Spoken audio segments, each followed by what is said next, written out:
Alors, l'urétroplastie dans le cadre d'une opération génitale pour un transsexuel, femme vers homme, FTM, est une intervention chirurgicale qui a pour but de rallonger l'urètre et de déplacer le méa urinaire.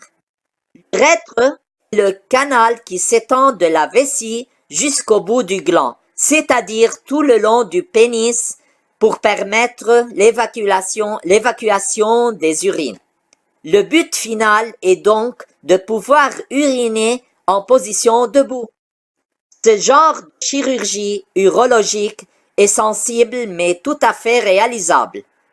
Les complications étant assez fréquentes, il est indispensable de choisir judicieusement son chirurgien et de ne pas hésiter à exiger de connaître les statistiques des résultats de ses précédentes opérations.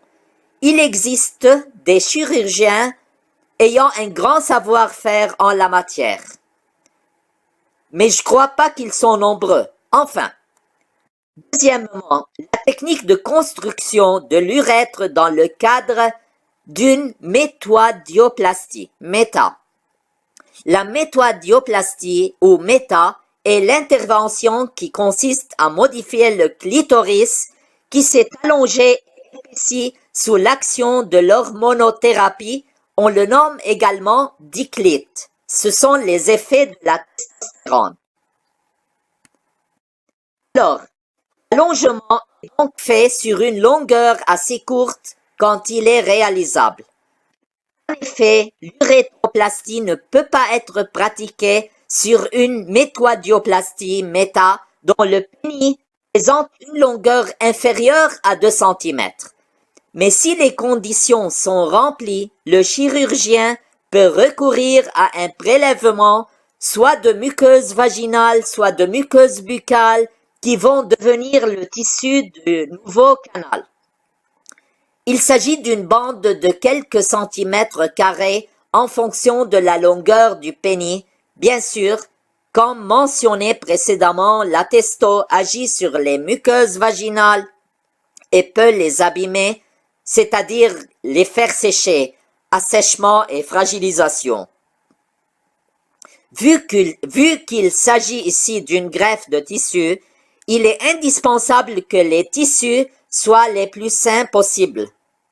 Si les muqueuses vaginales ne répondent pas aux critères d'exigence de l'opération, le chirurgien se rabat sur un prélèvement de muqueuse buccale.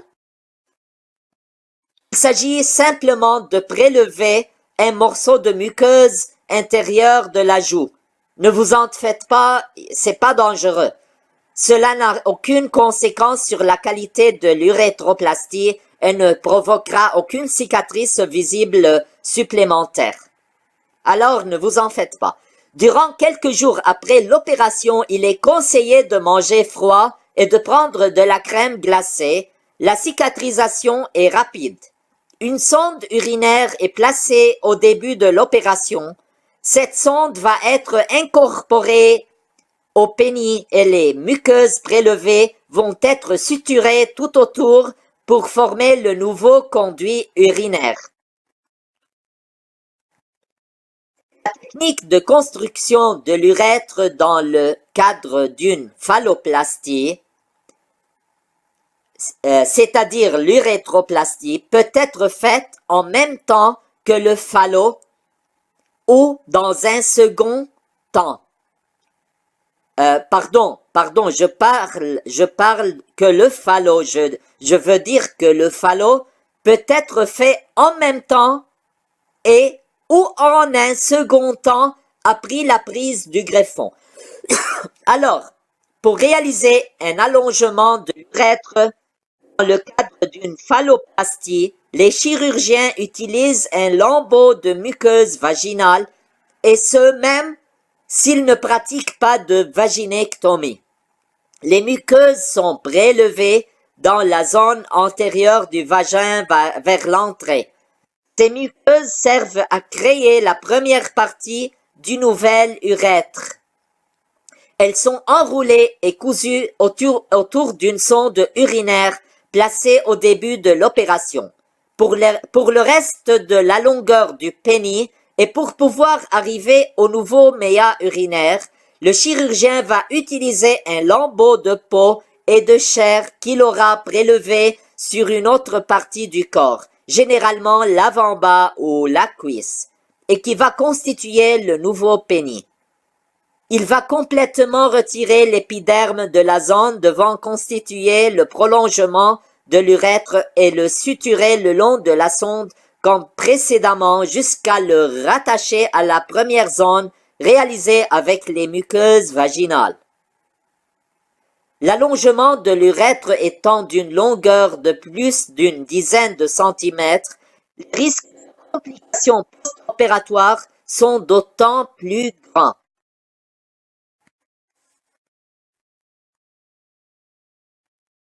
Alors, maintenant, je vais parler des soins post-opératoires de l'urétroplastie. Cette opération demande des soins et une surveillance appropriée après l'opération. Il faut compter entre 21 et 25 jours avant de pouvoir uriner pour la première fois par le nouvel urètre. Durant cette période, la sonde urinaire qui a servi à former le canal est conservée pour empêcher tout écoulement par le nouvel urètre et bloquer les sphincters. L'évacuation de l'urine se fait par un cathéter supubien, aussi appelé sonde d'urostomie, cathéter suprapubique ou cystoca. Ce cathéter est relié à une poche à urine durant les 7 à 9 premiers jours, puis il est fermé par un bouchon que l'on peut manipuler soi-même lorsqu'on ressent l'envie d'aller aux toilettes. Ce système permet de retrouver plus d'autonomie et un peu plus de mobilité. Pour compléter l'équipement, il y a également un cathéter supplémentaire dans l'urètre conservé grosso modo durant les 5 jours suivant directement l'opération. Alors, nous allons détailler un peu plus tout cela. Le cathéter de l'urètre, il s'agit d'un tube plutôt fin qui s'élargit à l'extérieur tel un petit entonnoir. Il est maintenu par un point de suture sur le gland. Ce type de cathéter sert à assurer l'humidification du nouvel urètre. En effet, l'urètre étant réalisé à partir de muqueuses, il faut qu'elles cicatrisent et retrouvent leur vascularisation et surtout pas qu'elles se dessèchent ou que des caillots se forment. Attention au dessèchement. Alors, on injecte donc régulièrement, c'est-à-dire plusieurs fois par jour, du sérum physiologique via ce cathéter dans l'urètre. Le rythme d'injection est décroissant jusqu'à son retrait.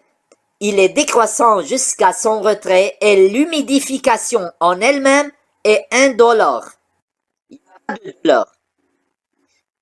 Alors, je vais parler de la sonde urinaire. La sonde urinaire sert au départ de guide à la construction de l'urètre puisque les tissus sont positionnés tout autour.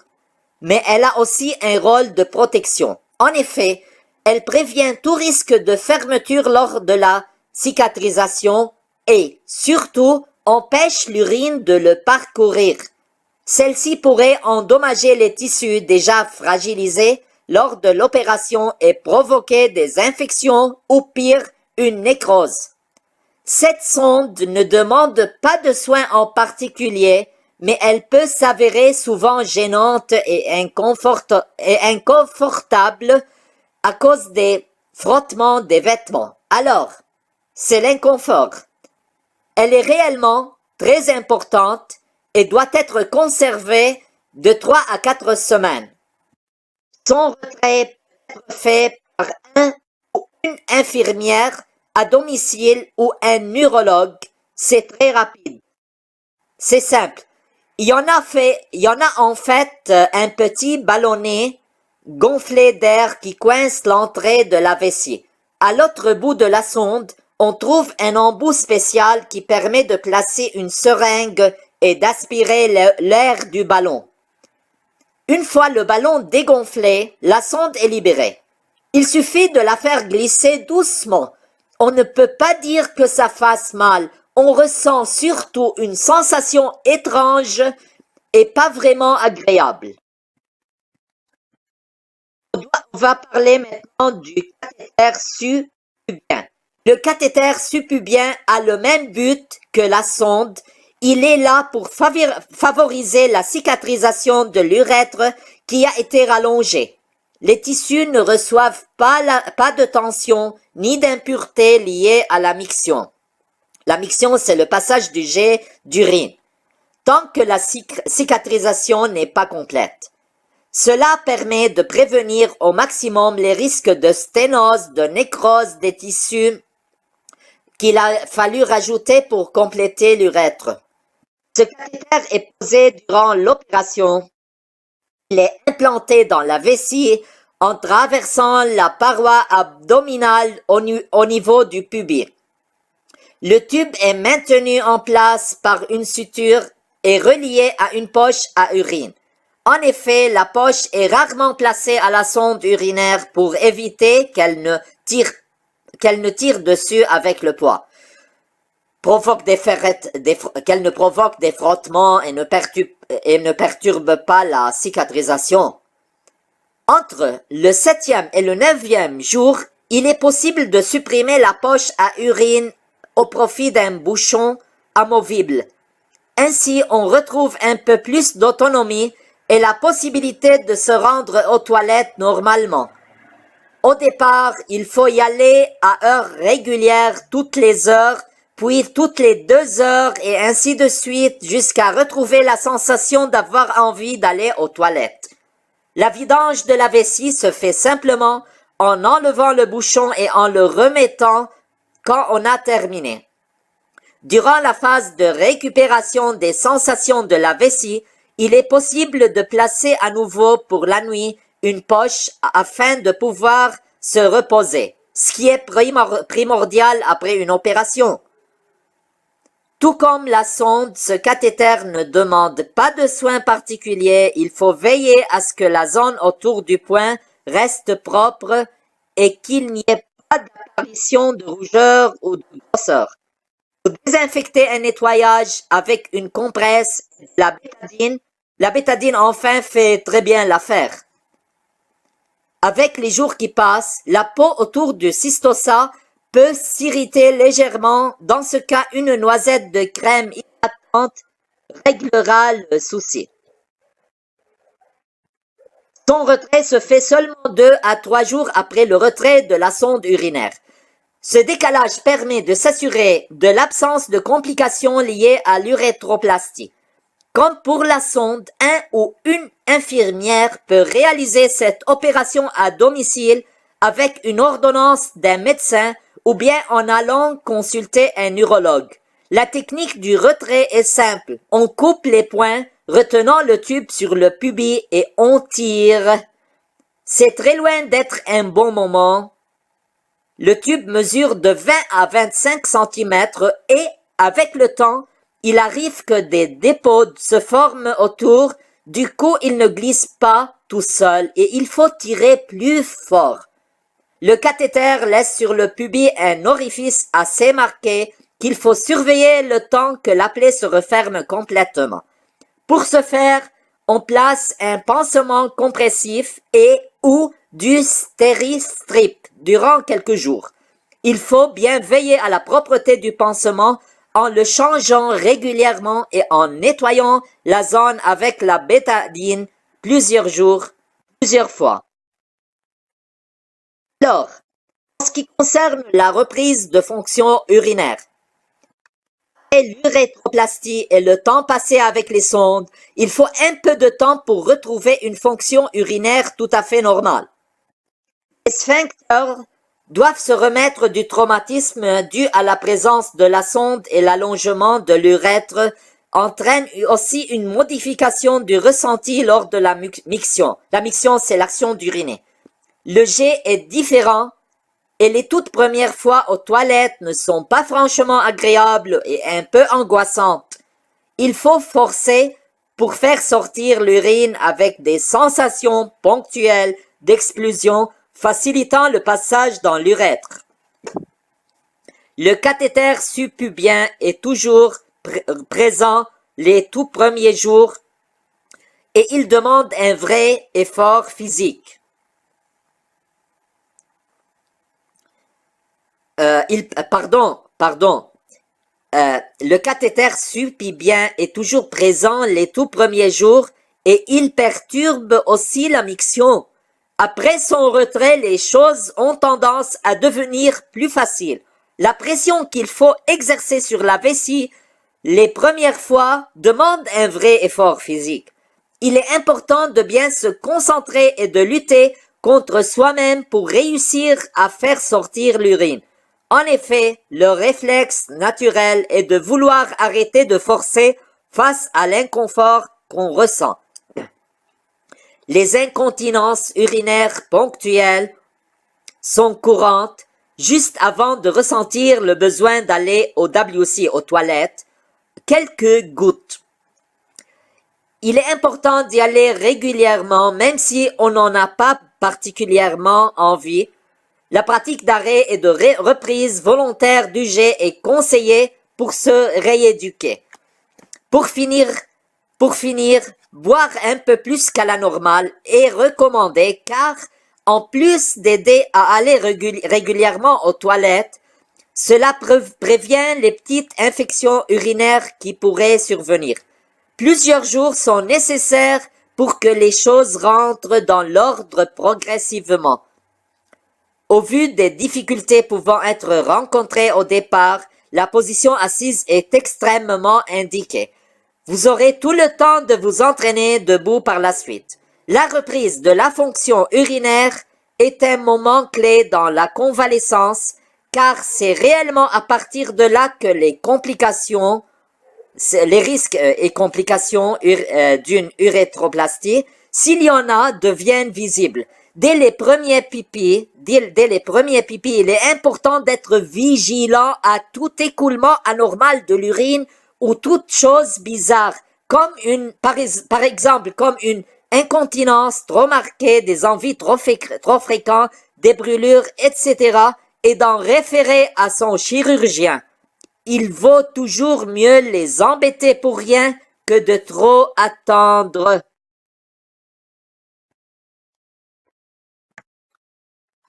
Maintenant, quels sont les risques et complications d'une urétroplastie? Je ne parlerai pas ici des complications classiques qu'on retrouve pour tous les types de chirurgie, comme l'infection bactérienne classique ou les problèmes de cicatrisation enfin, mais juste des risques spécifiques à l'urétroplastie. Premièrement, la nécrose. La nécrose est la complication la plus grave. Les tissus greffés pour constituer l'urètre ne parviennent pas à reprendre une irrigation sanguine suffisante et meurent. Cette complication arrive généralement dans les 2 premières semaines suivant l'opération. Elle se caractérise par une poussée de fièvre, une forte odeur nauséabonde et des écoulements anormaux le long du pénis. Suivant la gravité et la taille de la nécrose, la situation peut être rattrapée par des soins appropriés sous forme de pansement compressif à la bétadine et un nettoyage en profondeur avec curage des zones mortes quotidien.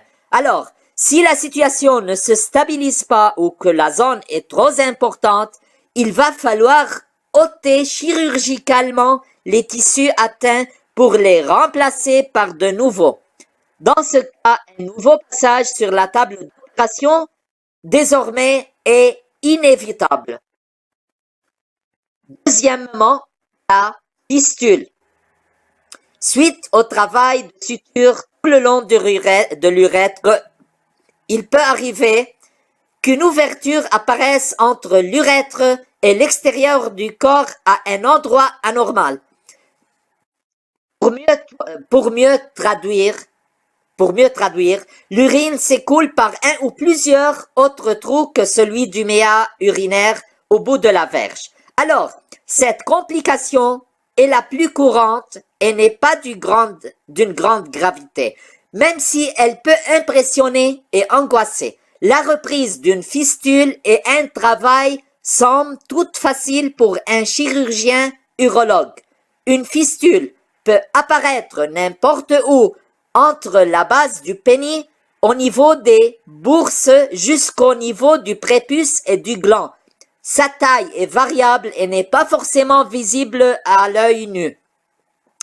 C'est ce qu'on appelle les microfistules. Toutes les tailles ont été observées de moins d'1 millimètre à 1 ou 2 centimètres. Le stade critique d'apparition de fistules s'étend jusqu'à environ 2 mois post-opératoire. Parfois, les microfistules peuvent s'étendre et devenir visibles plusieurs années après l'intervention. Dès les premiers jours, il convient de bien surveiller la zone du conduit urinaire pour s'assurer que tout est propre et que la peau est normale, c'est-à-dire le dessous du pénis. Toutefois, il n'est pas réellement possible de les détecter avant d'avoir repris une fonction urinaire totale. Après le retrait de la sonde, si de l'urine vient à s'écouler de façon anormale, il faut contacter son chirurgien pour lui en parler et éventuellement procéder à une auscultation rapidement. Une fistule est en terrain favorable à l'infection urinaire qu'il convient de suivre dès les premiers signes. Les fistules se cicatrisent soit d'elles-mêmes, soit se réparent par chirurgie, mais il ne s'agit pas, dans la très grande majorité des cas, d'une situation d'urgence. Plusieurs mois, fréquemment jusqu'à 6 mois, peuvent séparer la détection d'une fistule de sa réparation. En effet, contrairement à la nécrose, il n'y a pas mort de tissu, mais simplement un défaut de cicatrisation. Bien souvent, une simple suture parvient à régler le problème avec ou sans recours à une nouvelle sonde le temps de la cicatrisation. Malheureusement, la fistule est très étendue. Il faut parfois complètement refaire une zone de l'urétroplastie initiale. L'infection urinaire.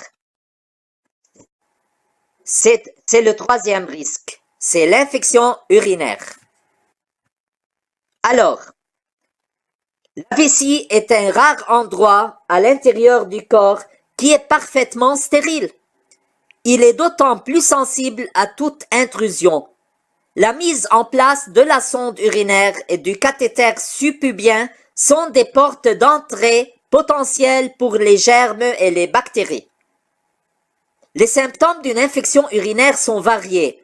De la fièvre, des crises de frissons, une urine de couleur particulièrement foncée ou trouble, une odeur forte, des brûlures lorsqu'on urine, des envies fréquentes et extrêmement pressantes, incontinence ponctuelle. Tous les symptômes ne se manifestent pas à chaque fois, ils dépendent principalement de la nature de l'infection. Pour adapter un traitement, il faut réaliser une analyse d'urine, examen cytobactériologique des urines.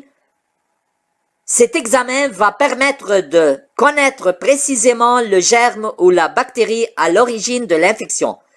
Une fois l'intrus identifié ou réalisé un antibiogramme, on réalise un antibiogramme. Ok.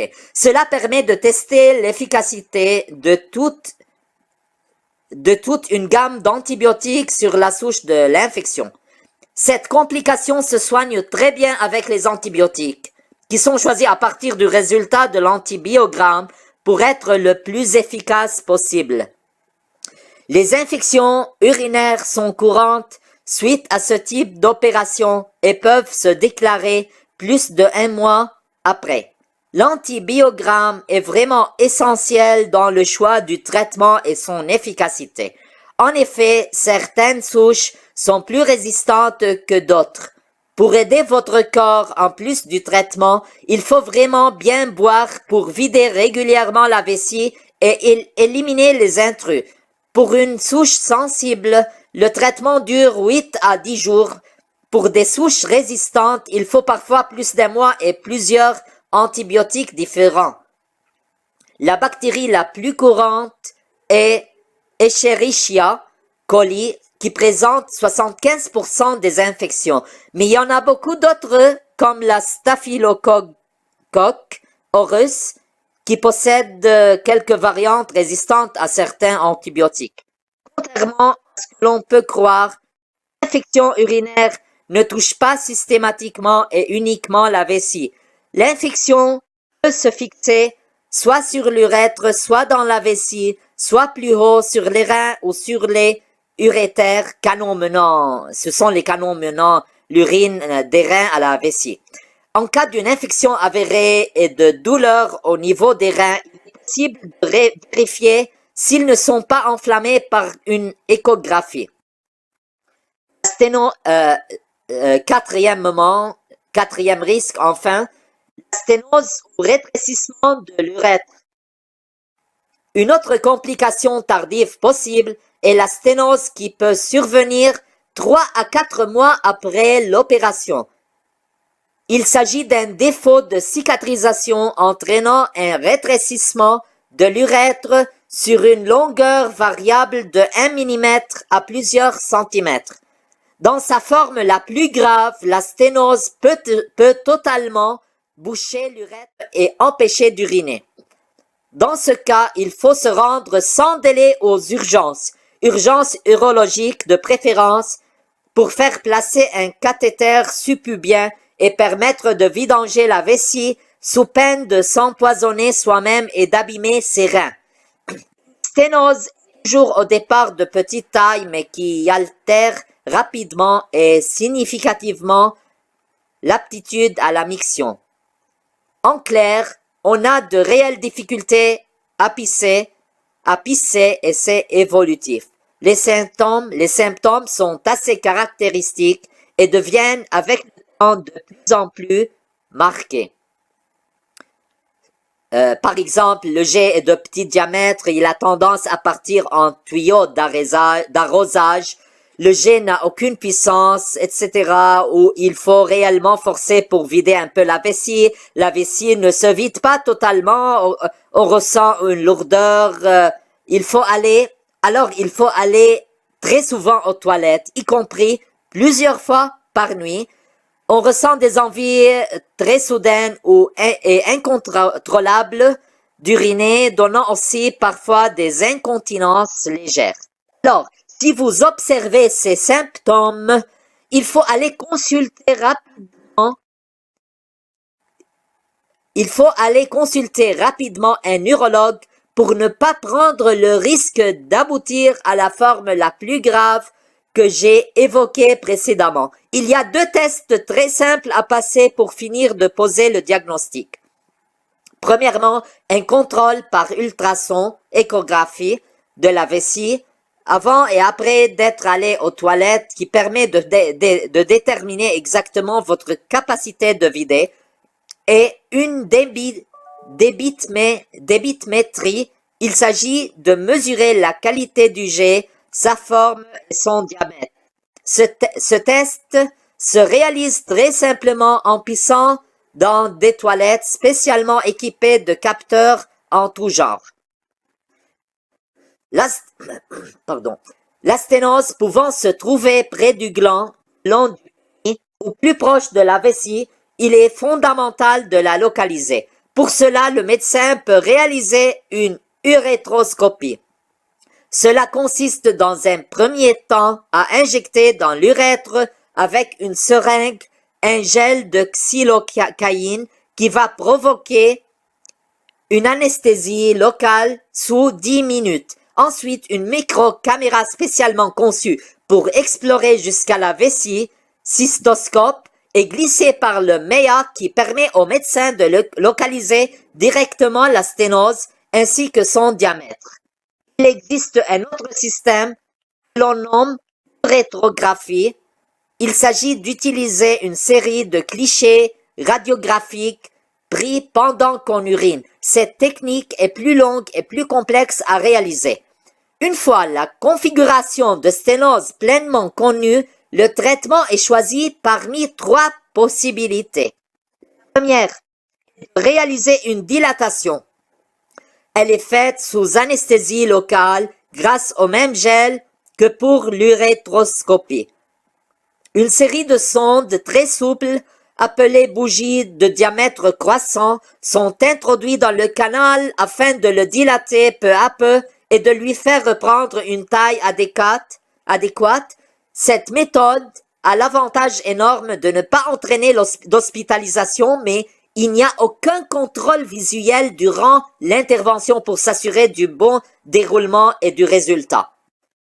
Hormis la dilatation, l'urologue pratiquait une urétrotomie, toujours sous anesthésie locale, un cystoscope équipé spécialement pour l'occasion est glissé dans l'urètre. Il permet d'avoir un contrôle visuel par caméra et d'actionner une minuscule lame de bistouri qui va ouvrir la sténose. Suite à cela, une sonde est placée durant 3 à 5 semaines pour s'assurer une bonne cicatrisation. Cette incision directement dans l'urètre nécessite un bon accompagnement antibiotique car cela accroît nettement le risque d'infection post-opératoire immédiate.